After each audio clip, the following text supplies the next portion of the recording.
السلام عليكم السلام عليكم الحمد لله نحمده ونستعينه ونستغفره ونؤمن به ونتوكل عليه ونعوذ بالله من شرور أنفسنا ومن سيئات أعمالنا من يهده الله فلا مضل له ومن يضلله فلا هادي له ونشهد أن لا إله إلا الله وحده لا شريك له ولا نذير له ولا مثيل له ولا مثال له ونشهد أن سيدنا وسندنا وحبيبنا وحبيب قلوبنا وطبيب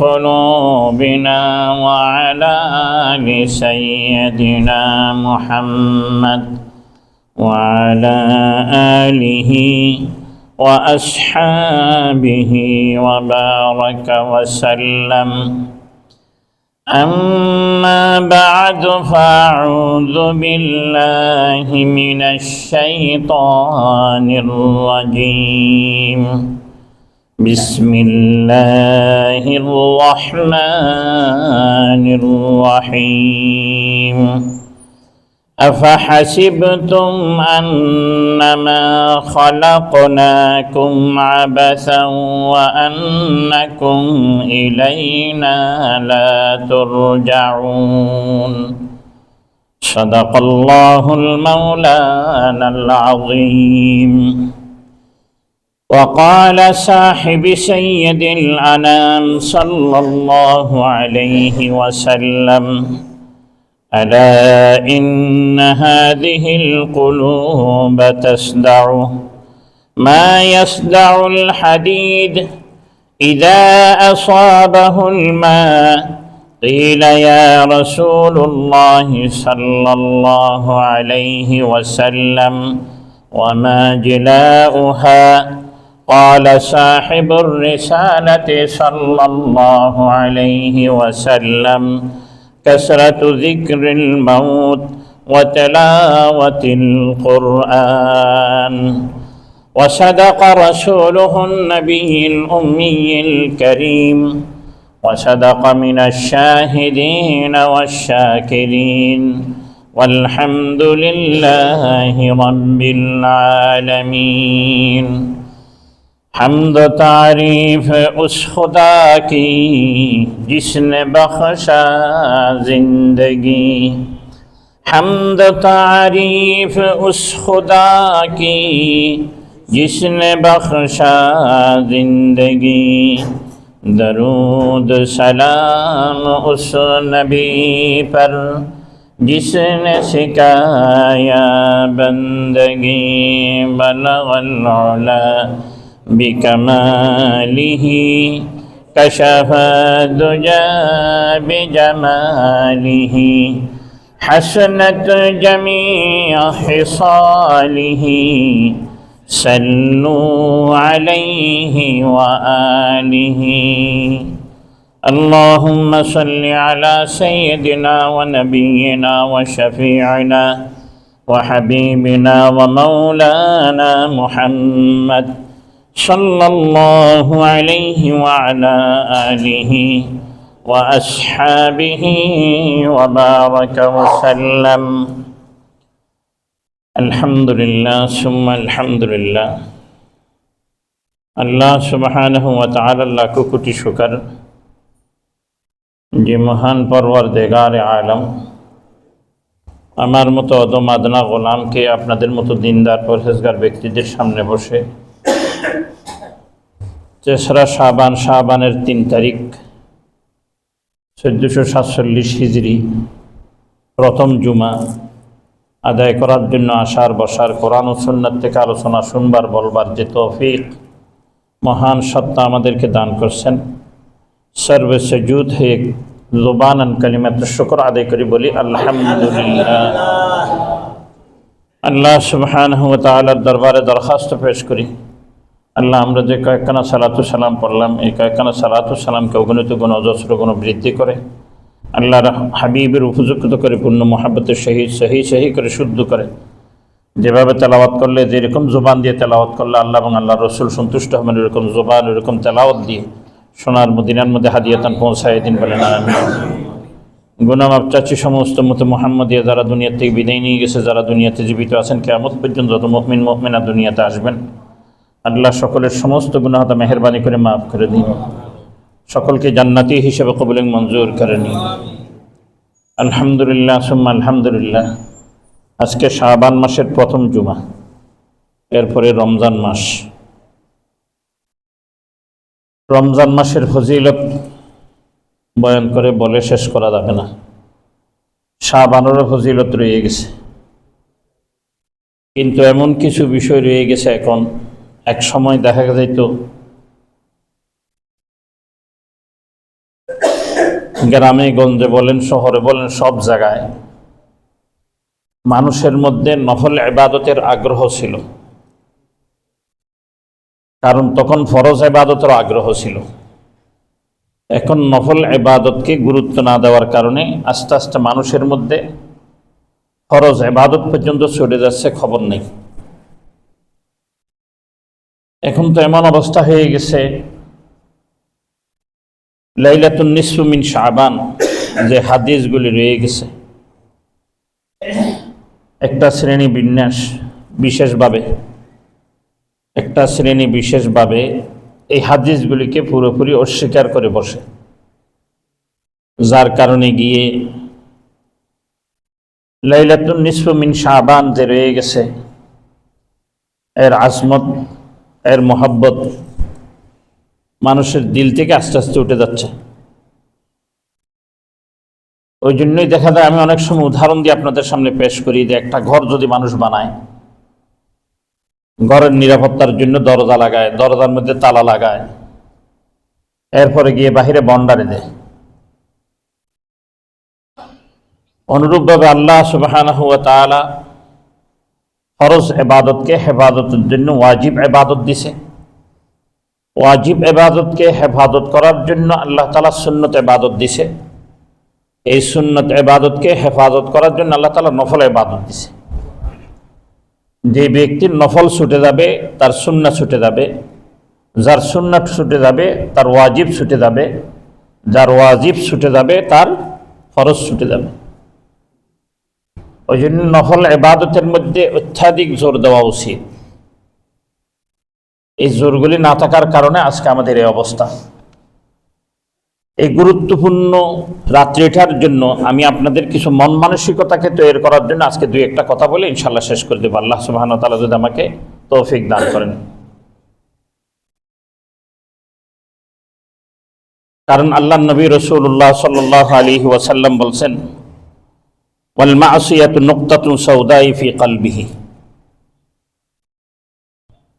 আজকে দ্বীনের কথা শুনতেছে, অহরহ শুনতেছে, শোনার কোনো শেষ নাই এখন, পড়ার কোনো শেষ নাই এখন, জানার কোনো শেষ নাই এখন। আজকে থেকে যে 40 বছর পূর্বে দেখে, আমাদের ইসলাম ধর্মীয় পুস্তক বাংলাতে খুব কম পাওয়া যেত। 50 বছর আগে, 60 বছর আগে তো শূন্যের কোঠায় ছিল। এখন এত ধর্মীয় পুস্তক হয়েছে বলার মতো নয়। 30-40 বছর, 50 বছর আগে যদি ওয়াজ মাহফিল, এই যে জুমার মধ্যে আলোচনার বয়ান, এগুলি ছিল না। মানুষ আসতো, খুতবা দিত, জুমা হইতো, চলে যেত। কিন্তু এরপরও মানুষের মধ্যে ধর্মীয় আকর্ষণ বেশি ছিল। মূল দুইটা কারণ। প্রথম কারণ হচ্ছে গুনাহ থেকে বাঁচত, দ্বিতীয় কারণ হচ্ছে আলেম ওলামাকে মহব্বত করত। এই দুটা জিনিসের কারণে মানুষের মধ্যে ইবাদত বন্দেগীর মধ্যে মজবুত ছিলেন। এখন এই দুইটা তো এমন অবস্থায় গেছে, মানে বলারও কোনো ভাষা নাই, এরকম নিচে চলে গেছে। ওই জন্যই মানুষ গুনাহ এমনভাবে করতেছে এখন যে গুনাহকে গুনাহ পর্যন্ত মনে করতেছে না।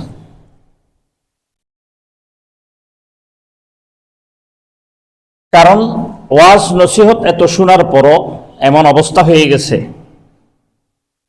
এক লোক বাজারে গেছে গোলাম কিনবে, গোলাম, আর এক লোক বিক্রেতা গোলাম বিক্রি করতেছে, গোলামের পরিচয় করে দিচ্ছে, বলে আমার এই গোলামের এমন গুণ, সে এক কান দিয়ে ঢুকায় আর এক কান দিয়ে বের করে দেয়। আর এই গোলামের এই গুণ যে সে এক কান দিয়ে ঢুকে জবান দিয়ে বের করে দেয়। আর এই তৃতীয় নম্বর গোলামের এই গুণ যে সে যখন কান দিয়ে শুনে তার দিলের মধ্যে বসায় নেয়। তখন বলতেছে, ঠিক আছে তুমি কোনটার কি দাম এটা বলো। বলে যেটা কান দিয়ে শুনে কান দিয়ে বের করে দেয়, এটা সবচেয়ে কম দামি। যেটা কান দিয়ে শুনে মুখ দিয়ে বের করে তার একটু দাম বেশি, আর যে কান দিয়ে শুনে এবং দিলের মধ্যে বসায় নেয় সে হচ্ছে সবচেয়ে দামি গোলাম আমার। তখন যিনি কিনতে গেছেন সে বলছেন, হ্যাঁ বুদ্ধিমানের কথা। কারণ আপনার যদি অধীনস্থ কেউ থাকে, তাকে যদি কোনো কিছু বলেন, সে যদি শুনে না শোনার ভান করে যদি কাজ না করে, তাহলে কি অবস্থা হবে? ওই প্রথম গোলামের ওই অবস্থা। সে শুনেও না শোনার ভান করে থাকে, এক কান দিয়ে শুনে আরেক কান দিয়ে বের করে দেয়। দ্বিতীয় গোলাম, সে শুনে ঠিকই কিন্তু মুনিবের সাথে তর্ক করে। তৃতীয় গোলাম এমন, শুনে তার দিলের মধ্যে বসাই নেই, যেভাবে কাজ করতে বলে ওইভাবে সে কাজ করে নেয়। তাইলে বুঝা যাচ্ছে তৃতীয় নম্বর যে গোলাম, ওই গোলাম যদি আমি আর আপনি হইতে পারি, আল্লাহ তাআলার কথা আমি আর আপনি শুনতেছি, এক কান দিয়ে শুনে আর কান দিয়ে বের করে দেওয়ার মতো আমি নই। এক কান দিয়ে শুনে মুখ দিয়ে বের করে একটা প্রশ্ন করে দেবো, এরকম ব্যক্তি আমি নই। আমি কান দিয়ে শুনবো, দিলে বসাই নিব এবং কাজে পরিণত করবো। যদি এরকম গোলাম বনতে পারি, তাহলে আমার জন্য আল্লাহর নবী কি বলতেছেন? বলতেছেন এটাই, ওয়াল মাসিয়াতু নুকতাতুন সাউদাই ফি কলবিহি।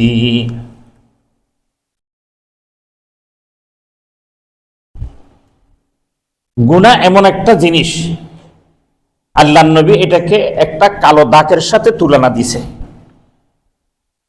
আর কলব, অন্তরকে আল্লাহর নবী রাসূলুল্লাহ সাল্লাল্লাহু আলাইহি ওয়াসাল্লাম একটা সাদা কাপড়ের সাথে তুলনা দিছে।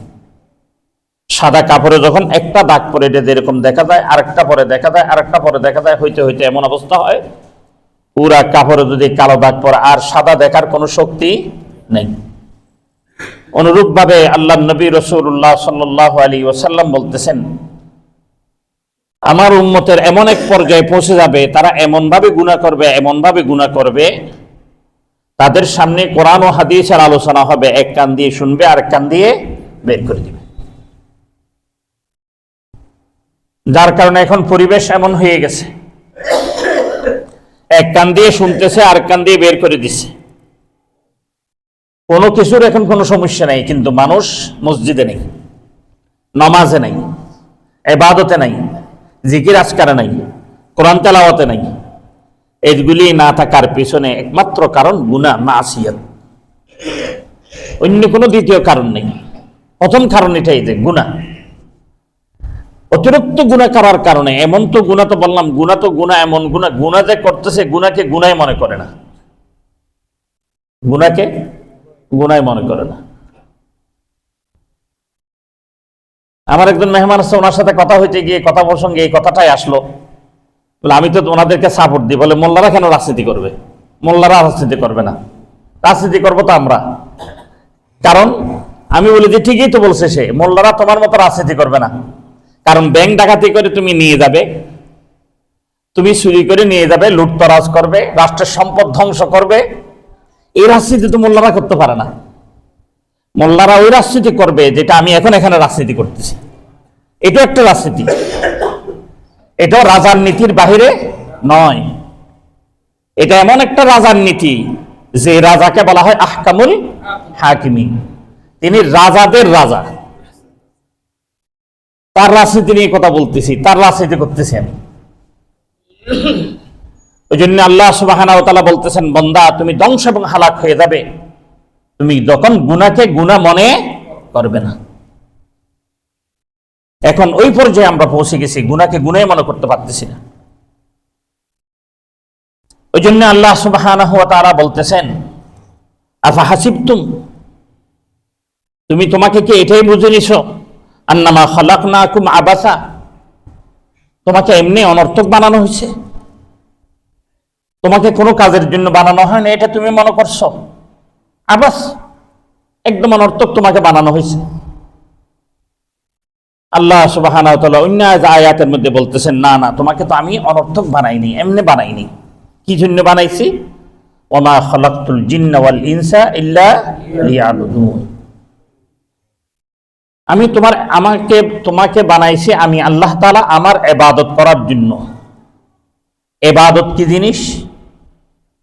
এটার জন্য মুফাসসিরিন একরাম, সকল মুফাসসিরিন একরাম লিয়াবুদুনের মধ্যে লিয়ারিফুন, আল্লাহকে জানতে হবে, চিনতে হবে, মানতে হবে। জানা চেনা মানা যখন একসাথে হবে তখন বান্দার জন্য কল্যাণ হবে। জানা মানা চেনা যখন একসাথে হবে না তখন বান্দার জন্য কল্যাণকর হবে না। এই দিন বান্দার জন্য মুসিবত হয়ে দাঁড়াবে। যেরকম দিন মুসিবত হয়ে গেছিলেন নূহ আলাইহিস সালামের কওমের জন্য, লূত আলাইহিস সালামের কওমের জন্য, হুদ আলাইহিস সালামের কওমের জন্য, সালেহ আলাইহিস সালামের কওমের জন্য দিন মুসিবত হয়ে দাঁড়াবে। ওই জন্য ভাইও, দিনকে আমি আমার মুসিবতের জরিয়া হিসেবে না বানাই, আমার জন্য বিপদ আপদের জরিয়া না বানাই। দিন যদি আমি পালন করি আমার জন্য শান্তি আর শান্তি, কল্যাণ আর কল্যাণ। আর যদি দিনকে যদি আমি ইগনোর করি, বাদ দিয়ে দিই, তাহলে দিন আমার জন্য বিশাল মুসিবত হয়ে দাঁড়াবে। ওই জন্য আল্লাহর নবী রাসূলুল্লাহ সাল্লাল্লাহু আলাইহি ওয়াসাল্লাম আল্লাহকে চিনার রাস্তা পথ বলে দিচ্ছেন।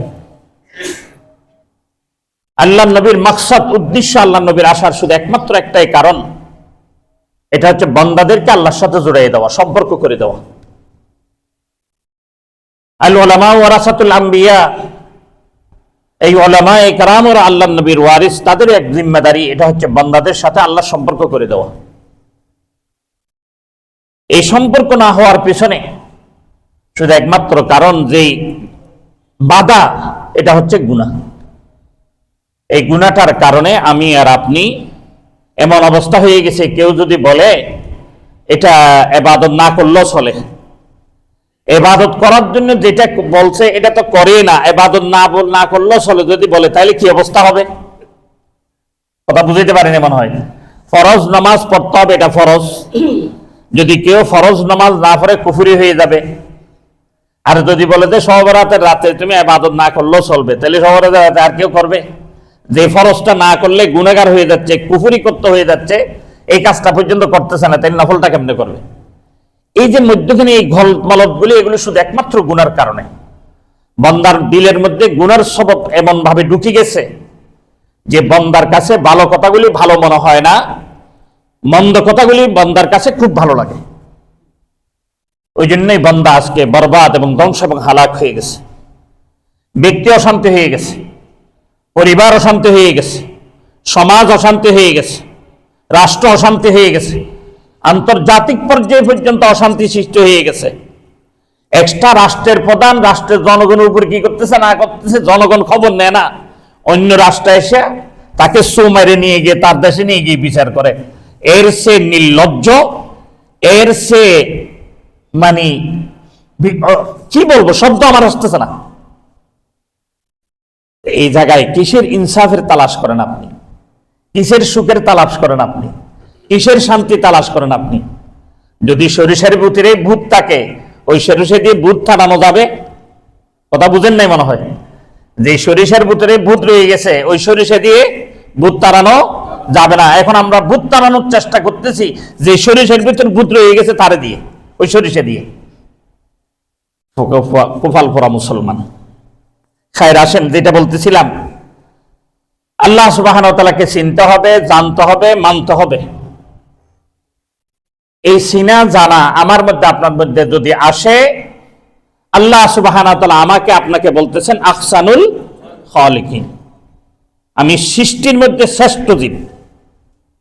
আর এই চিনা জানা মানা যদি না আসে, আল্লাহ তাআলা বলতেছেন, আমি বলতেছি না, ওয়ালাকাদ যারানা লিজাহান্নামা কাসীরাম মিনাল জিন্নি ওয়াল ইনস লাহুম কুলুবুন লা ইয়াফকাহুনা বিহা ওয়া লাহুম আ'য়ুনুন লা ইবসিরুনা বিহা ওয়া লাহুম আযানুন লা ইয়াসমাউনা বিহা উলাইকা কাল আনআম, উলাইকা কাল আনআম। তখন তুমি আহসানুল খালিকিন আর থাকতে পারবে না, সৃষ্টির শ্রেষ্ঠ জীব তুমি আর থাকতে পারলে না। তুমি এমন নিগৃহীত একটি জীব হয়ে গেলে, তোমাকে চতুষ্পদ জন্তুর সাথে উদাহরণ দিচ্ছে, তুলনা দিচ্ছে কে? আল্লাহ সুবহানাহু ওয়া তাআলা। শুধু এতটুক নয়, উলাইকা কাল আনআম বলে ক্ষমতা হয় নাই, উলাইকা আল আনআম বাল হুম আদল।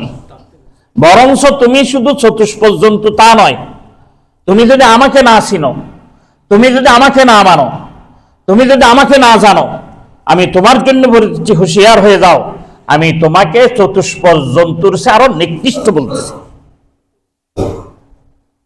এখন হয়ে গেছে আমাদের এই অবস্থা, আমরা চতুষ্পদ জন্তুর চেয়ে আরো নিকৃষ্ট হয়ে গেছি। যখন আমাদের সামনে কোরআন ও হাদিসের কথা হয়, তখন আমাদের কোনো কিছুই লাগে না, কোনো কানে আসে না আমাদের। যখন আমার অন্তর পরিষ্কার হয়ে যাবে, তখন আল্লাহ সুবহানাহু ওয়া তাআলা তার কালামে পাকের কথা যখন আমার কানের মধ্যে আসবে, ইযা তুলিয়াত আলাইহিম আয়াতুহু যাদাতহুম ঈমান, ঈমান বাড়তে থাকবে, ঈমান বাড়তে থাকবে। এটা কেমন দিল হইলে হয়? আমি শুধু দুইটা ঘটনা বলে শেষ করে দিচ্ছি আপনাদেরকে। উবাইদা ইবনুল উমাইর রাহিমাহুল্লাহ, তিনি তাবী ছিলেন।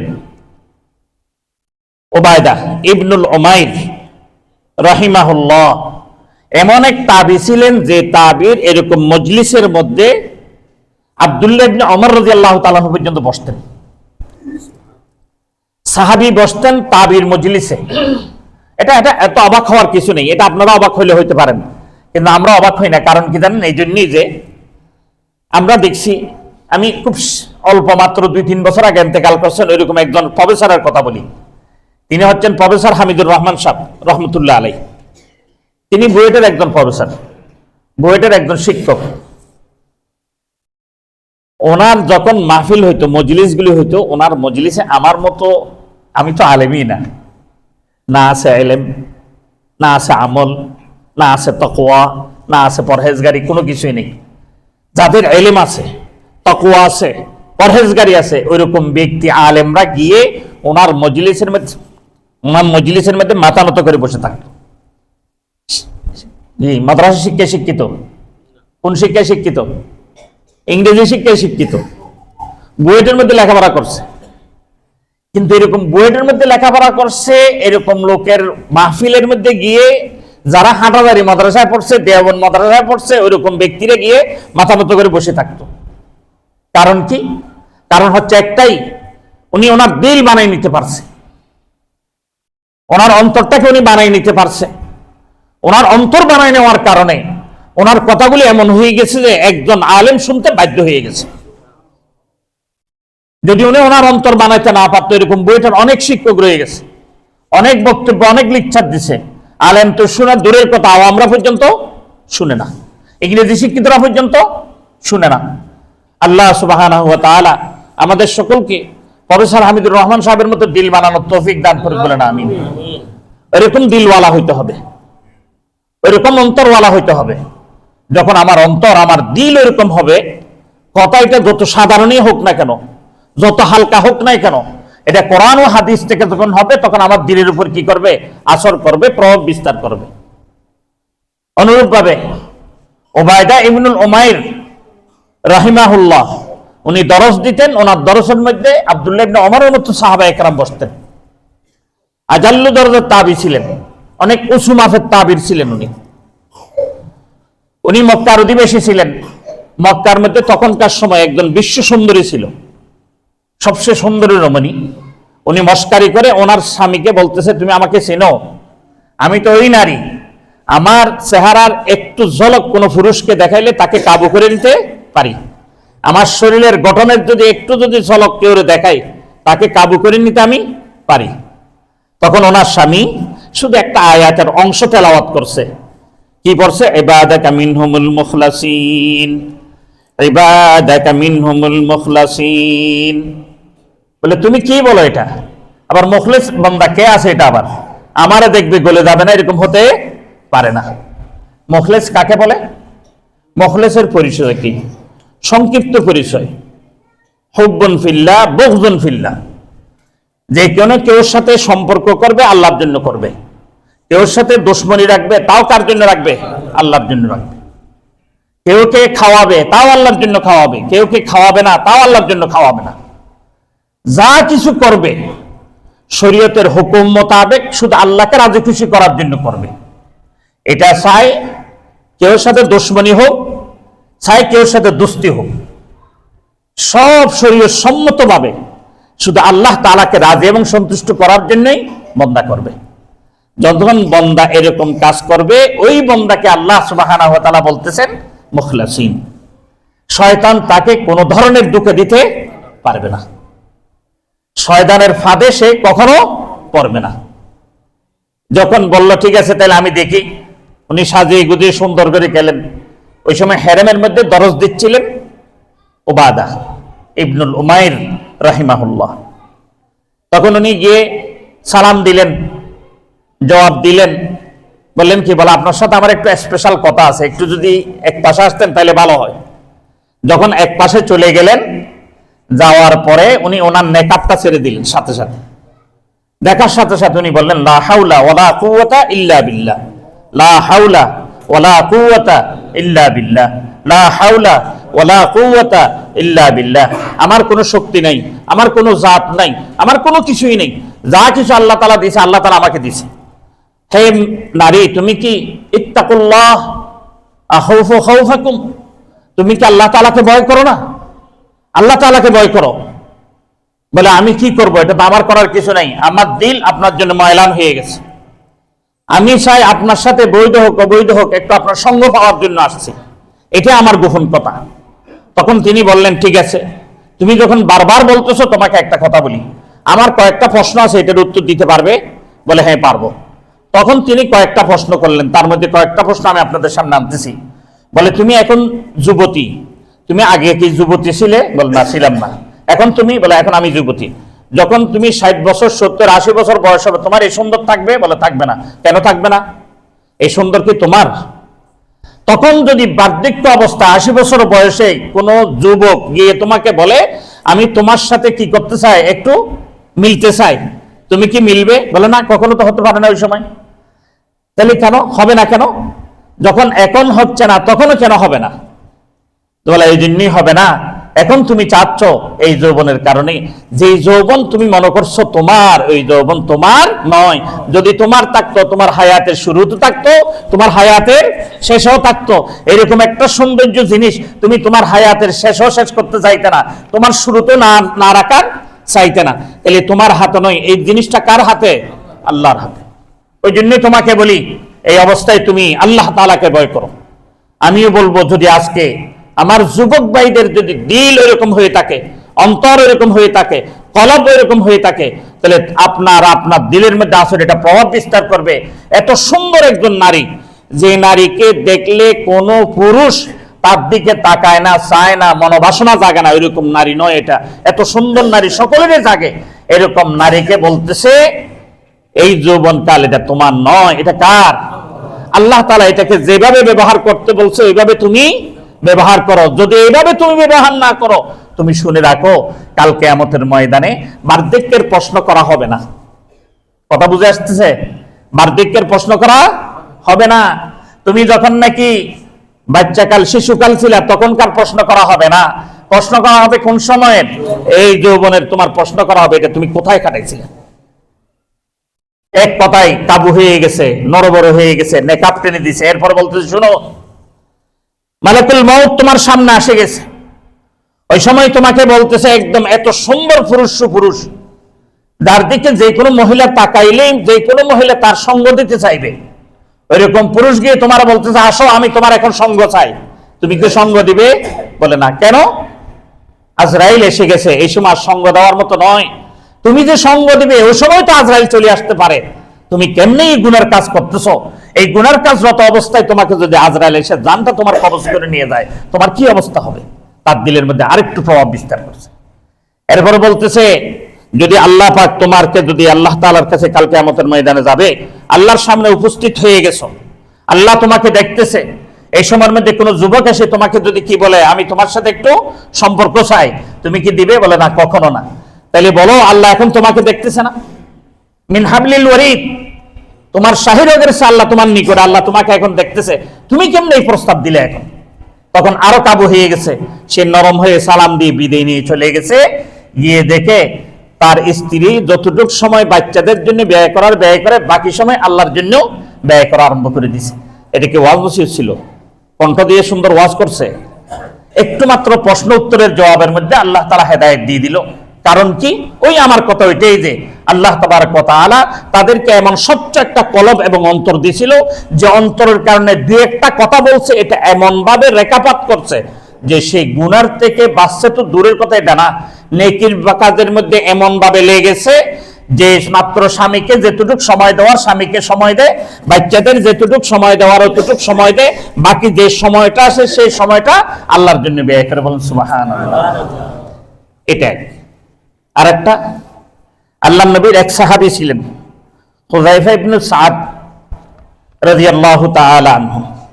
এক লোক বলতেছিল তুমি আমাকে চিনো? আমি অমুক গোত্রের। বলে এত অমুক গোত্রের, এত অহংকার করার কি রয়ে গেছে? বলে হ্যাঁ, অহংকার করার একটা বস্তু রয়ে গেছে। কি বস্তু? বলে আমি অহংকার এই জন্যই করতেছি, আমার গোত্রের মধ্যে এমন একজন লোক আছে যার একজনের সাক্ষী দুই সাক্ষীর সমান হয়ে যায়। পৃথিবীর বুকে কোন নবীর সাক্ষীও দুই সাক্ষী নেই। কি বললাম? কোন নবীর সাক্ষীও দুই সাক্ষী নেই, কোন নবীর কোন সাহাবীর সাক্ষী দুই সাক্ষী নেই। একমাত্র এই সাহাবী হুযায়ফা ইবনে সাদ রাদিয়াল্লাহু তাআলা আনহু, ওনার এক সাক্ষী দুই সাক্ষীর সমান।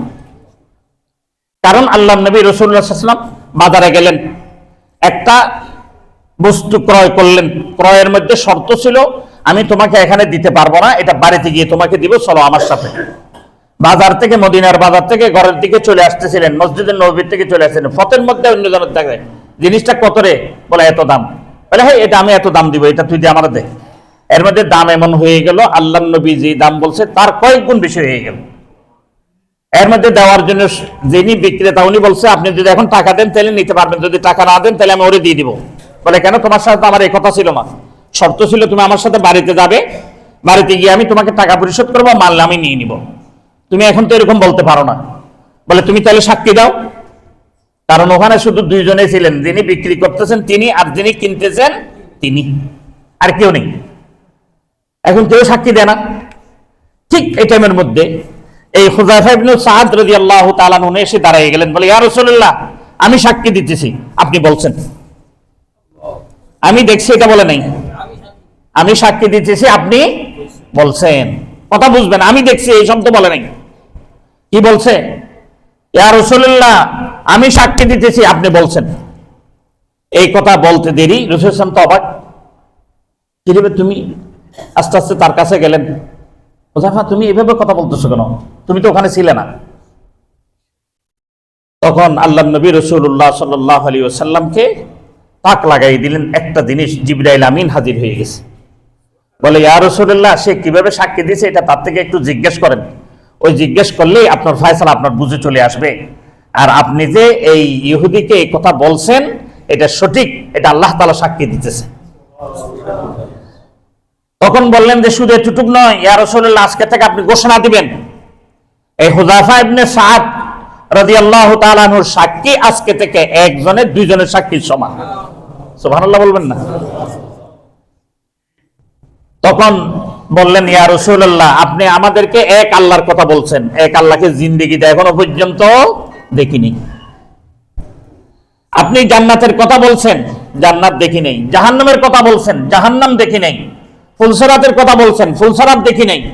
এই সব কিছু না দেখে শুধু আপনার বলার কারণে বিশ্বাস করছি, আপনি বলতেছেন তাকে এই কথাগুলি বলছেন, এই কথা তো কখনো মিথ্যা হতে পারে না, এটাও সত্য, ওই জন্য আমি সাক্ষী দিয়ে দিছি। আল্লাহ নবী রাসূলুল্লাহ সাল্লাল্লাহু আলাইহি ওয়াসাল্লামের বিশ্বাস এত ছিল এই সাহাবীর, যে বিশ্বাসের কারণে তার কলব, তার অন্তর এত স্বচ্ছ ছিল যে আমার কথা এটাই, অন্তর এত স্বচ্ছ, এত পরিষ্কার। এই পরিষ্কার অন্তর থাকার কারণে আল্লাহ নবীর কথাকে সাক্ষী দেওয়ার কারণে আল্লাহ সুবহানাহু ওয়া তাআলা একজনের সাক্ষীকে দুইজনের সাক্ষী বানিয়ে দিলেন। যদি এরকম কোন বান্দা তার অন্তরকে এরকম পরিষ্কার করে নিয়ে আসতে পারে যে আমি আজকে থেকে গুনাহ বাদ দিয়ে দিব, মাসিয়া বাদ দিয়ে দিব, নেক কাজ ছোট থেকে ছোট হবে এটা ছাড়বো না, গুনার কাজ ছোট থেকে ছোট হবে এটা ছেড়ে দিব, গুনার কাজ করব না, ছোট থেকে ছোট হোক না কেন, বড় গুনাহ তো দূরের কথা, ছোট থেকে ছোট গুনাহ এটা আমি কি ছেড়ে দিব, ছোট থেকে ছোট নফল আমল এটা আমার ছাড়তে রাজি না। যখন বান্দা এইভাবে তৈয়ার হইতে পারবে, ওই বান্দাকে যতই শবে বরাতের ওয়াজের বিপক্ষে করুক না কেন, শবে বরাত তার থেকে বাদ যাবে না, লাইলাতুন নিসফি মিন শাবান তার থেকে বাদ যাবে না, এমনি বাদ যাবে না। আগামী আরেকটা জুমা আছে ইনশাআল্লাহ, আলোচনা আপনাদের সামনে পেশ করব, আল্লাহ যদি তৌফিক দান করে। আজকে তো অনেক কথা ছিল, কথাই বলতে পারে নেই, কথা দর্দ দিল কিসকো কহো না গোই গম খার নেহি, আয় খোদা তেরে সওয়া কোই মদদগার নেহি।